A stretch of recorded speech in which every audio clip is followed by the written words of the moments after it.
government spend 180 crore rupees for the voter turnout in the country? Now, that is the only question on everyone's mind today, as Elon Musk-led Department of Government Efficiency, that is DOGE, has cancelled a $21 million grant that was given under former President Joe Biden's administration.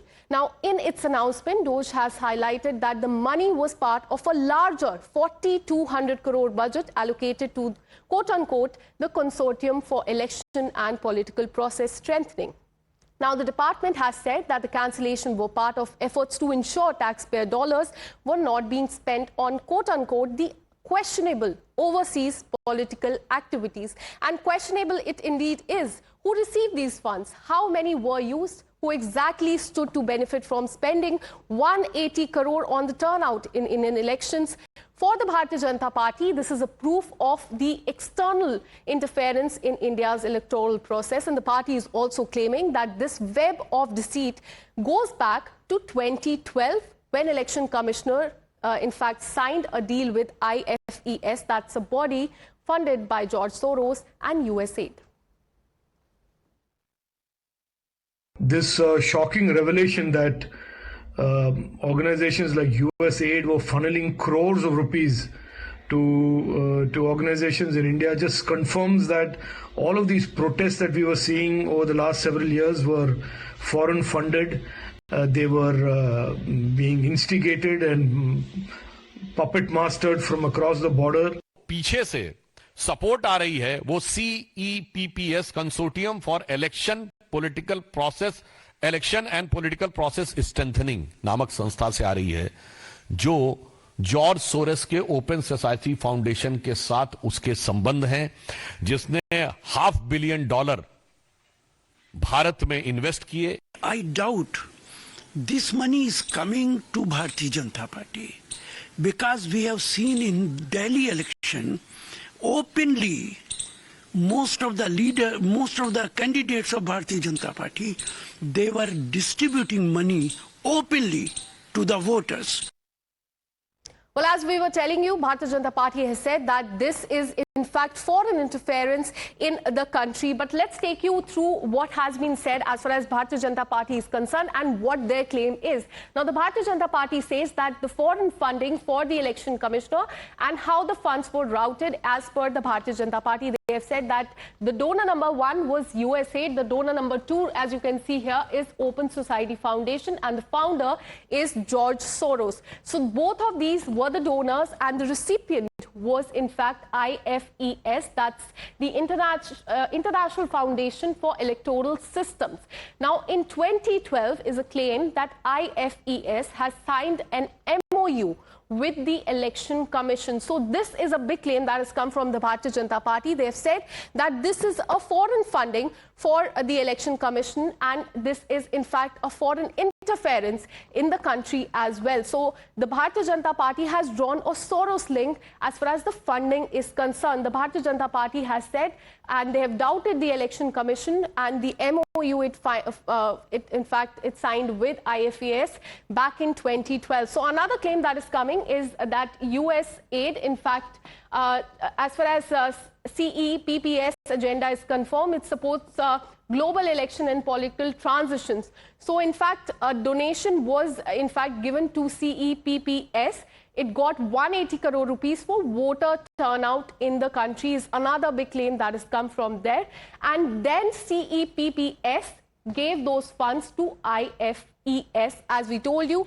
Then it signed the MOU with the Election Commission in 2012. It was in fact funded by USAID and Soros Open Foundation. So this is another big claim on how the funds were transferred from USAID to CEPPS and then to IFES, that is the International Foundation for Electoral System. And as we also told you, that funding also came from the Open Society Foundation, in fact founded by George Soros. So this is how the funding was done, and on the Bharatiya Janata Party making in fact a big claim that this was an foreign interference in the country, and in fact this is how the elections were changed. in that, and this is as far as the Bharatiya Janata Party's claim is concerned of how this money was used for the interference in the country.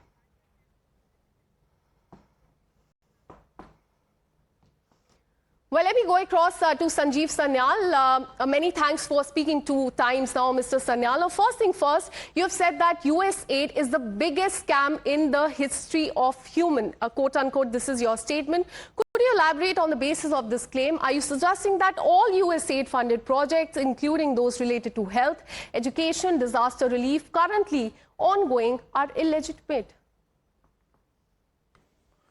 Well, maybe all of it is not, and I'm sure they did quite a lot of good things as well. But let me say that it was a cover for doing many other things that were clearly illegitimate. I mean, the latest finding, for example, that has come out as an unintended consequence of US DOGE efforts is that they were spending $21 million to improve voter participation in India. Why did they need to do that?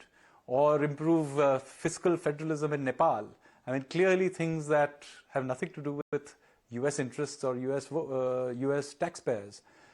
Clearly there are some things that we need to ask questions about, and even many of the things that may seem legitimate, we need to begin to questioning, including, for example, their interest in our health data systems.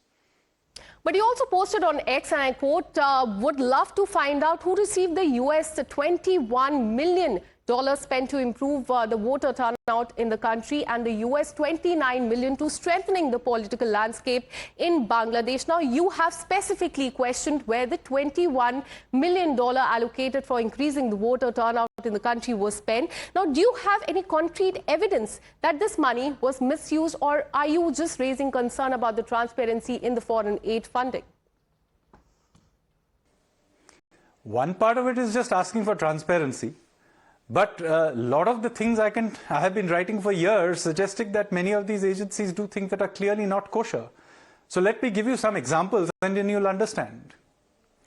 So you may have noticed, for example, that in the last few years there's been a sudden spike in large number of global indices of all kinds. Have you noticed this?